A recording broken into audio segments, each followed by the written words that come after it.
I've never told anyone this story before. People wouldn't believe me, and maybe you won't either. But it happened.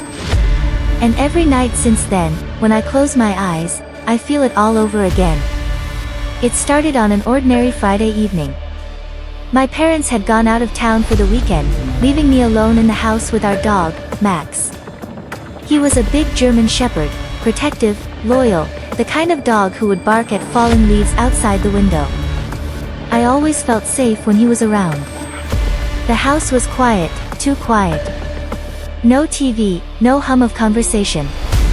Just the occasional creak of the wooden floors and the steady drip of the leaky faucet in the upstairs bathroom.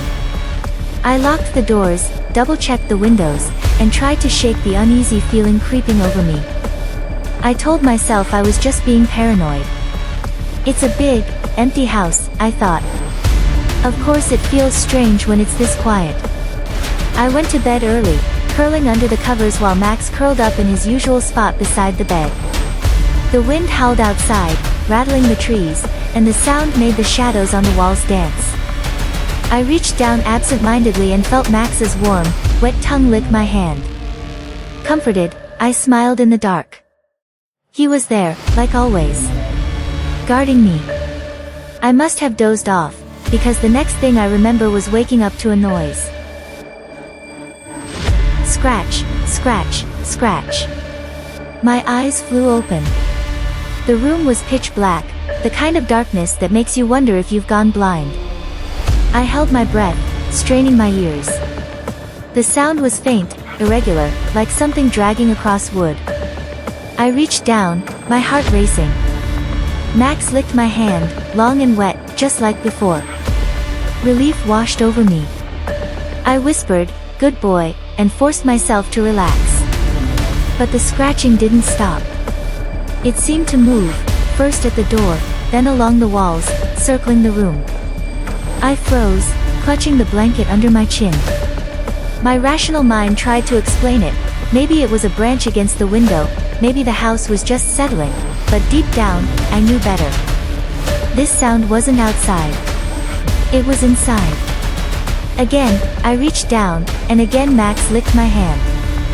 The sensation calmed me enough to keep from screaming. I told myself it didn't matter what I heard. As long as Max was here, I was safe. That's when the dripping started. At first, I thought it was the leaky faucet upstairs. Drip. Drip. Drip. But it sounded closer. Much closer. Like it was coming from inside my room. I forced myself to sit up, fumbling for my phone to use as a flashlight. The dim glow barely illuminated the edges of the room. Nothing looked out of place, just my dresser, my desk, my closet door slightly ajar. Drip. Drip. My stomach twisted. I didn't want to know. I didn't want to see. But some instinct drove me forward. Slowly, quietly, I got out of bed, my bare feet icy against the floor. I kept my hand low, brushing Max's head as I stood, only to feel his tongue again, hot and wet against my palm. I took a deep breath and aimed the phone light toward the sound. That's when I saw it. A dark puddle glistening on the floor near the closet. Thick. Red. The dripping came from above. My heart pounded as I lifted the light. Max's body hung from the inside of the closet door. His stomach was slit open, his tongue lolling grotesquely from his slack jaw. Blood dripped steadily onto the carpet. I stumbled back, my breath caught in my throat.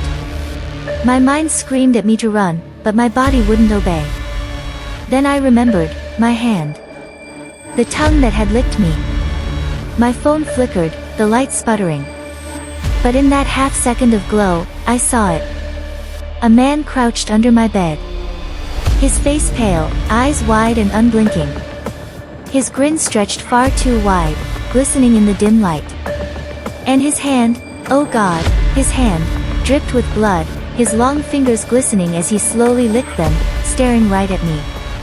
The phone died, plunging me into darkness. I screamed. I don't remember unlocking the door. I don't remember running down the stairs or bursting into the cold night air. All I remember is the sound behind me, footsteps, heavy and deliberate, following me through the dark. Neighbors told me later they heard me pounding on their door, screaming hysterically. When the police arrived, they searched the house. They found Max. They found the words scrawled on the wall above my bed in dripping red letters. Humans can live too. But they never found him. The man. The thing. Whatever he was. It's been years, but I still can't sleep without a light on. Every time I reach for a glass of water, every time I hear a drip or a scratch at night, I feel it all over again, the rough, wet tongue against my hand. And I can't help but wonder. What if he's still out there? What if he's waiting for me to let my guard down? What if, one night, I reach down again, and this time, he doesn't stop at just licking my hand.